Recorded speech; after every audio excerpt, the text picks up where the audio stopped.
ചാലക്കുടിക്കാർക്ക് പോർക്കിറച്ചി ചേട്ടാ മെയിൻ. അത് എൻ്റെ കിട്ടിക്കഴിഞ്ഞാൽ ഞാൻ ചെറുപ്പഴം കൂട്ടി സാധനം ഒരു പിടിയും പിടിക്കും. അതായത് ഇങ്ങോട്ട് ഗൾഫിക്ക് തിരിച്ചു പോകുന്ന ദിവസം നമ്മുടെ ഇവിടുന്ന് എല്ലാവരും പറഞ്ഞത് പോർക്കിറച്ചി കൊണ്ടുവരണം. നേരെ നമ്മുടെ അടുത്തുള്ള ജംഗ്ഷനിക്ക് വിട്ടു. കിലോ 400 ഇപ്പോൾ വില.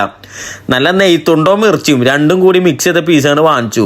അതിൻ്റെ വയറിൻ്റെ ഭാഗം വാങ്ങിച്ചാൽ രണ്ടും കിട്ടും, അല്ലെങ്കിൽ നെയ്യില്ലെങ്കിൽ ഒരു സുഖമില്ല. അങ്ങനെ കട്ട് ചെയ്ത് കൊണ്ടുവന്ന് അമ്മച്ചിരി സാധനം കൊടുത്തു. അമ്മ സാധനം വരട്ടി അങ്ങോട്ട് പാക്ക് ചെയ്തിട്ട് ഇങ്ങോട്ട് കൊടുത്തയച്ചു. അത് നമ്മൾ ഓരോ കിലോൻ്റെ പാക്കറ്റ് ആക്കിയാൽ, കാരണം ഇവിടെ എല്ലാവർക്കും കൊടുക്കണല്ലോ. അപ്പോൾ ഓരോ പാക്കറ്റ് കണ്ട് പിള്ളേർക്ക് കൊടുക്കാന്ന് വെച്ചാൽ ഇങ്ങനെ കൊണ്ടുവന്നു. അത് കഴിഞ്ഞ് അതിൽ നിന്നൊരു പാക്കറ്റ് എടുത്ത് നമ്മൾ ഇതിക്ക് ഇട്ടു, ചട്ടിക്ക് ഇട്ടു.